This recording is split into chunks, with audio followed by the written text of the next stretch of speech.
के संचालनकर्ता हमारे बहुत ही पुराने साथी और पूर्व प्रखंड अध्यक्ष श्री परशुराम पारस जी, मोकामा विधानसभा क्षेत्र से जनता दल और महागठबंधन के कर्मठ, लोकप्रिय और सुयोग्य प्रत्याशी भाई नीरज कुमार जी, आपके बीच उपस्थित जनता दलियों के वरिष्ठ नेता, जनता दलियों के पूर्व प्रदेश अध्यक्ष और बिहार सरकार के माननीय मंत्री भाई राजीव रंजन सिंह उर्फ ललन जी, जो आपके सांसद भी रह चुके हैं, छात्र समागम के प्रदेश अध्यक्ष श्री रंजन कुमार जी, लखीसराय से जदयू के प्रत्याशी जिनका चुनाव संपन्न हो चुका भाई रामानंद मंडल जी, श्रीमती मीना देवी जी, भासु बाबू, धर्मराज प्रसाद जी, राजद नेता विजय यादव जी, सिंटू यादव जी, जदयू के नेता दिलीप कुमार जी, राजद के घोसवरी प्रखंड के अध्यक्ष श्री बहादुर पासवान जी, घोसवरी के उप प्रमुख अनिरुद्ध कुमार जी, शैलेंद्र कुमार जी, अरुण सहनी जी, जदयू के पंडारक प्रखंड के अध्यक्ष ओम बाबू, बबन शर्मा जी, निरंजन कुमार जी, मनोज मेहता जी और यहाँ उपस्थित हमारे महागठबंधन के ये रुदल राय जी, जो एमएलसी हैं, जदयू के नेता और महागठबंधन के सभी घटक दलों, जनता दलियों, राजद और कांग्रेस के हमारे सभी सम्मानित साथी और नेतागण, सभी जनप्रतिनिधिगण, इस सभा में उपस्थित बहनों, भाइयों, नौजवानों, पत्रकार बंधुओं, आप बहुत देर से इंतजार कर रहे हैं और हमारे पहले भी अनेक साथियों ने अपनी बात रखी। चुनाव के इस मौके पर जिन बातों की चर्चा होनी चाहिए, हमारे साथियों ने उन बातों की चर्चा की है। मैं उन बातों को दोहराना नहीं चाहता हूं। मैं तो सिर्फ आपके दरबार में अपनी हाजिरी दर्ज कराने आया हूं और आप सबसे विनती करने आया हूं कि आपका बहुत जमाने से सदैव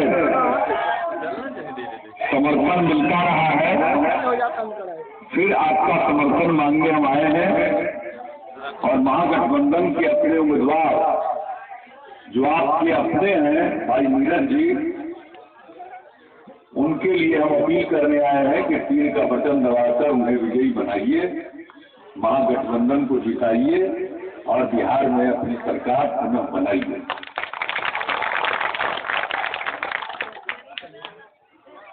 आपने मुझको सांसद बनाया, तब मेरी संसद में और संसद के माध्यम से देश में पहचान बनी। आपने सांसद बनाया, तभी मुझे केंद्र सरकार में मंत्री के रूप में काम करने का मौका मिला। इस बात को मैं कभी भूल नहीं सकता हूं। आपने एमपी बनाया, इसलिए आज आपके बीच में मैं खड़ा हूं। बिहार की सेवा करने का भी मौका मिला और पिछले 9 साढ़े 9 वर्षों से बिहार की खिदमत कर रहा हूं। जो भी हमें शक्ति है, जो भी क्षमता है,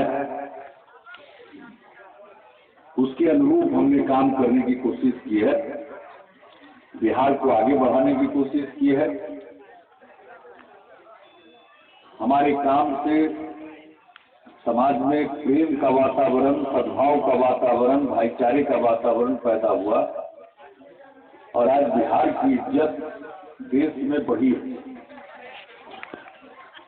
पहले बिहार का लोग उपहास करते थे, अब बिहार का सम्मान करते थे। हम कहते रहते थे कि आप मुझे मौका दीजिएगा तो ऐसा बिहार बनाएंगे कि बिहारी कहलाना अपमान नहीं, शान का विषय होगा। आज बिहारियों की इज्जत है हर जगह। काफी काम हुआ और अभी बहुत काम होना बाकी है। बिहार में हम लोगों का कुछ निश्चय है अनुभव के आधार पर, और हमने आगे काम करने का कुछ निश्चय किया, साफ निश्चय किया, और इसका हमने ऐलान किया अगस्त महीने में।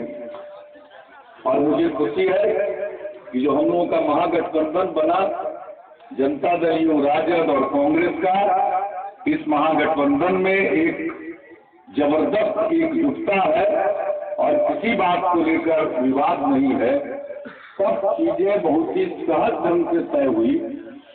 कौन कहाँ चुनाव लड़ेगा, पार्टियों ने उम्मीदवार तय किया, सबके नाम की घोषणा महागठबंधन के उम्मीदवार के तौर पर एक साथ की गई। सब पार्टी ने, लालू जी ने, कांग्रेस ने सब मिलकर तय किया, शरद जी ने, कि महागठबंधन को जनता ताकत देगी तो किसके नेतृत्व में सरकार बनेगी। ये सारी बातें तय हो गई और मुझे खुशी है कि महागठबंधन ने अपने साझा कार्यक्रम का भी ऐलान कर दिया। जो सरकार बनाने के बाद आगे क्या करेंगे उसकी भी घोषणा कर दी। और मुझे खुशी इस बात की है कि हमने जो साफ निश्चय किया था उसको महागठबंधन ने अपने साझा कार्यक्रम के रूप में स्वीकार कर दिया। इसलिए अगर आप मौका दीजिएगा तो उस पर अमल करेंगे, लागू करेंगे। देखिए, हमने बिहार के सब लोगों तक विकास की किरण पहुंचाने की कोशिश की। हम लोग का जो विकास का रास्ता है वो न्याय के साथ विकास का रास्ता है। समाज के हर तबके का विकास, हर इलाके का विकास। इसलिए हमने यहाँ शिक्षा, स्वास्थ्य पर ध्यान दिया, सड़क, पुल पुलिया का भी निर्माण कराया, बिजली की स्थिति में भी सुधार लाने की कोशिश की। यानी हर क्षेत्र में काम हुआ। 76% लोग इस बिहार में खेती पर निर्भर हैं। इसलिए कृषि के विकास के लिए किसानों की आमदनी बढ़े, उनकी आर्थिक स्थिति बेहतर हो, इसके लिए हमने कृषि का रूट मैप बनाया, विकास का, उस पर अमल किया। और उस विकास का कोई मतलब नहीं है जिसमें इंसान को फायदा न हो, इंसान की तरक्की न हो। इसलिए हमने मानव विकास पर भी पूरा जोर दिया। तो ये सब काम करते हुए आगे जो हमारा साथ निश्चय पर अमल करेंगे। अब देखिए, 10वां 12वां तक तो लड़की के पढ़ने का रास्ता बना दिया गया। लड़की को पोशाक योजना, साइकिल योजना, फिर लड़कों के लिए भी साइकिल योजना, पोशाक योजना, छात्रवृत्ति की योजना, प्रोत्साहन राशि, किताब, यह सब देकर लोगों को इतना प्रेरित किया कि आज 9वीं क्लास में भी लड़कियों की संख्या हो गई 8,15,000, लड़कों की संख्या है 8,28,000। यानी लड़का लड़की की संख्या और 9वीं क्लास में बराबर हो गई। जबकि पहले मिडिल स्कूल से ही लड़की गायब हो जाती, संख्या बहुत कम रहती। आज ये माहौल पैदा हुआ। अब भाजपा के लोग आते हैं और उनके सर्वोच्च नेता है प्रधानमंत्री, वो जगह जगह मुझ पर तंज करते हैं, बिहार को नीचा दिखाने के उदाहरण प्रस्तुत करते हैं। मैं तो उनसे एक ही सवाल पूछना चाहता हूं, प्रधानमंत्री जी से आग्रह भी करना चाहता हूं कि आप जरा बताइए, बिहार में तो 9वीं क्लास में लड़का लड़की की संख्या लगभग बराबर हो गई। आप प्रधानमंत्री जी बताइए, देश के कितने राज्यों में लड़का लड़की की संख्या 9वीं क्लास से बराबर हो गई? हम जानते हैं वो कुछ नहीं बोलेंगे, वो तो कोई ना कोई बिहार को नीचा दिखाने वाली बात करेंगे। जहां जाते हैं वहीं बिजली की बात करते हैं। बिजली आएगी, समस्तीपुर में गए हुए तो नीचे से लोग बोल दिया कि हाँ आई। मेरे मुंह में डाल देते हैं कि हमने 2010 में कहा था कि घर घर बिजली नहीं पहुंचाएंगे तो वोट मांगने जाएंगे। हम उनको कहते हैं कि मेरा केस सुनवा दीजिए, ऐसा बोले तो हम तो उनका 15-20 लाख सब गरीब को मुफ्त में यूं ही मिल जाएगा काला धन विदेश से ला के, ये तो हम केस उनका पूरे बिहार में घूम घूम के सुनवा दिया। तो लोग कहने लगा भाजपा वालों से कि पैसा कब दीजिएगा, खाता में दीजिएगा कि चेक काट के दीजिएगा कि नकदी दीजिएगा। तो उसके बाद भाजपा के राष्ट्रीय अध्यक्ष ने कह दिया कि तो जुमला था। तो हमारा विकास जुमलेबाजी नहीं है, हम तो करके दिखाते हैं। गुजरात की बात ही करते रहते हैं भाजपा के, बड़ा विकास हुआ, लेकिन हम आपको बताना चाहते हैं टाल क्षेत्र में खास करके ये जान लीजिए कि गुजरात का विकास ऐसा विकास है कि इस देश के किसी भी जो 20 बड़े राज्य हैं उसमें सबसे ज्यादा कुपोषण की शिकार गुजरात की महिलाएं, बच्चे कुपोषण के शिकार, एनीमिया की बीमारी सबसे ज्यादा वहीं होती है। ये कैसा विकास है, हम तो इसलिए रिपोर्टें लेके कहीं से चलते कि कोई मांगेगा तो हम रिपोर्ट पेश कर देंगे। देख लीजिए ना गुजरात का, ये अंग्रेजी में रिपोर्ट है कि सबसे नीचे है, 20वें स्थान पर है 20 प्रमुख राज्यों में एनीमिया के शिकार महिलाओं की संख्या के साथ। अब आप बताइए कि कैसा विकास है, लानत इस विकास का, जहाँ चंद पूंजीपतियों का विकास हुआ, उनकी संपत्ति में इजाफा हुआ, लेकिन वहां की महिलाओं को घर पे भोजन नहीं मिल रहा, उस विकास की दुहाई दे रहे।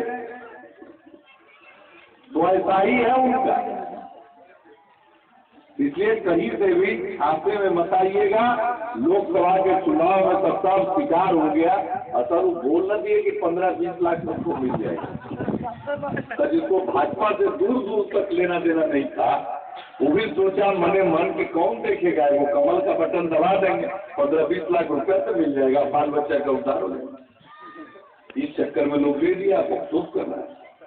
अब मान लीजिए कि लोकसभा के चुनाव में बोले बाद में कह दिया जुमला है, तो आजकल विधानसभा के चुनाव में लोग जितनी बात बोलेंगे बाद में कह देंगे तो जुमला।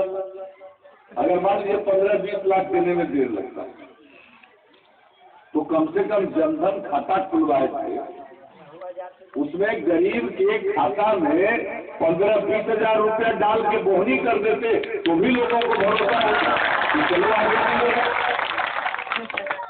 इसलिए उनके चक्कर में नहीं पड़ना, हमको काम करने का मौका आगे दीजिएगा। तब जो लड़का लड़की 10वां 12वां तक तो पढ़ रहा है, लेकिन माँ बाप गरीबी के कारण उनको स्कूल दिए, उनको कॉलेज में विश्वविद्यालय नहीं दे पा, तो हमारा निश्चय कि अब अगर काम करने का मौका मिला तो हर छात्र छात्रा को 12वीं के बाद जो पढ़ना चाहेगा सबको 4 लाख रुपया का स्टूडेंट क्रेडिट कार्ड दिलवाएंगे, ताकि माँ बाप पर बोझ बढ़ेगी ना, वो आगे पढ़ाई पढ़ ले अपने मर्जी। जिसको पढ़ने की रुचि नहीं रहेगी वैसे युवाओं को हम हुनर सिखलाएंगे, और हर युवा को कम से कम कंप्यूटर पर काम करना सिखा देंगे और हिंदी के अलावे अंग्रेजी बोलना सिखा देंगे, ताकि उसको ज्यादा बेहतर काम मिल सके। और जो काम के लिए बाहर जाना चाहता है, काम तलाशने के लिए, इंटरव्यू देने के लिए, माँ बाप कितना बार पैसा देगा? कई बार जा नहीं पाता है घर के बाहर। तो वैसे युवाओं की मदद करने के लिए 20 से 25 साल के उम्र के जो युवा होंगे उनको 2 वर्ष हम 1000 रुपये का महीना स्वयं सहायता भत्ता देंगे, ताकि अपने पैर पर खड़ा हो। ये छात्र युवाओं को आगे बढ़ाने के लिए ये काम होगा, महिलाओं के उत्थान के लिए बहुत काम होगा। अब आगे मौका दीजिएगा तो राज्य सरकार की नौकरियों में महिलाओं को 35% का आरक्षण दिया जाएगा।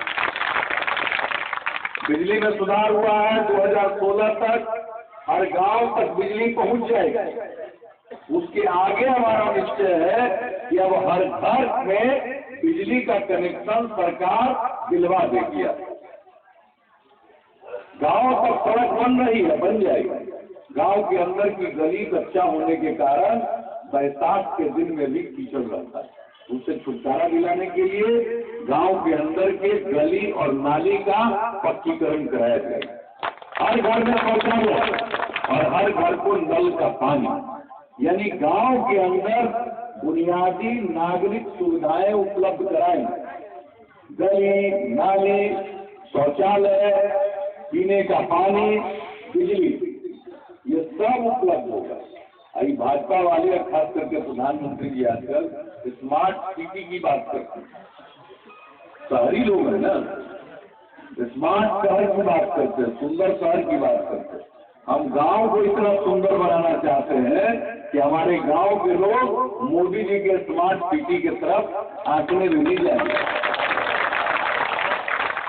तो आप मौका दीजिएगा तो आगे ये सब काम होगा और समाज में प्रेम का, भाईचारे का वातावरण बना के रखिए।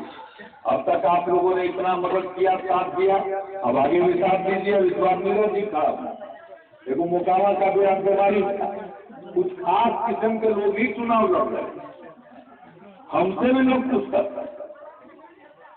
इस बार भी हम लोग फिर आगे थे कि भाई क्या करें, किसको खड़ा करें। तब तक हमने पार्टी के लोगों को बुलाया, बैठाया, सबका मनोबल ऊंचा था, हुआ कि मोकामा में नया इतिहास बनाना है और इंसान को कार्यकर्ता को बिगड़ चुकी। तो नीरज जी बैठे हुए थे, हमके नीरज जी लड़िएगा, सही कह कि जो आप लोगों की इच्छा होगी करेंगे। तो नीरज जी को पार्टी ने उम्मीदवार बनाया। मोकामा को बिल्कुल शांत रहना चाहिए, अपराध मुक्त होना चाहिए। और जो मोकामा की शिकायत होती रही कि मोकामा के लोग हमेशा आप लोगों को चुनते, अब जरा आम लोगों को भी चुन करके एक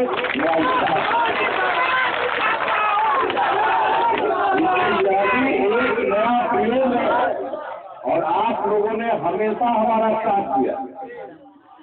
इस बार भी आपसे हम हाथ जोड़कर विनती करने आए हैं कि आप साथ दीजिए, मोकामा का नया इतिहास लिखना है।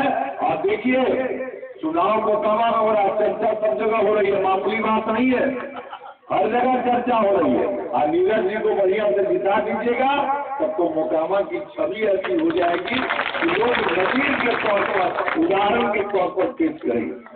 इसलिए आप सबसे यही विनती करना है, उम्मीद लेके जाए कि नहीं जाए तो बताइए। कोई इधर उधर आएगा कम कुश्ती करेगा, कुछ नहीं होगा। चाहे कि बचपन में हम लोग सुनते थे कि बचपन में सुनते थे कि लकड़ सुनवा आया, आजकल सुनते हैं कि कल फुकवा घूम रहा, तो तरह का कल फुकवा घूमेगा। कोई तरह से प्रभावित मत होइएगा और संकल्प ले लीजिए कि एक एक वोट तीर का बटन दबा कर देंगे, नीरज जी को जिताएंगे, महागठबंधन की सरकार बनाएंगे और बिहार को और आगे बढ़ाएंगे। तो हमारा बना दे नीरज जी को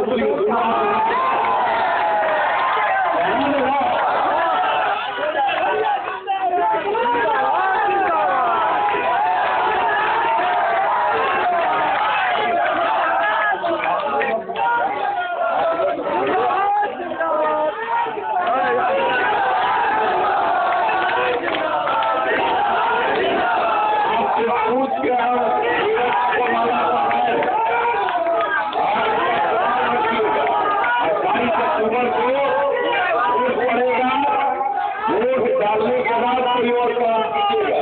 देखिए माँ बाल लोग हम बहुत काम करते रहते हैं, महिला लोग, नारी सशक्तिकरण। एक विशेष प्रार्थना है आप लोगों, 28 अक्टूबर को वोट पड़ेगा, सुबह तैयार होकर खाना मत बनाने लगे, जाके वोट डाल आइएगा, तीर का बटन दबा के लौट के आइएगा, तब खाना बनाइए और तब खाइएगा। और जो मर्द लोग आपके हिसाब से वोट दे के आ रहे उनको भर पेट खिलाइएगा, और जो आपकी बात नहीं माने उनको दिन भर का उपवास करा दीजिएगा।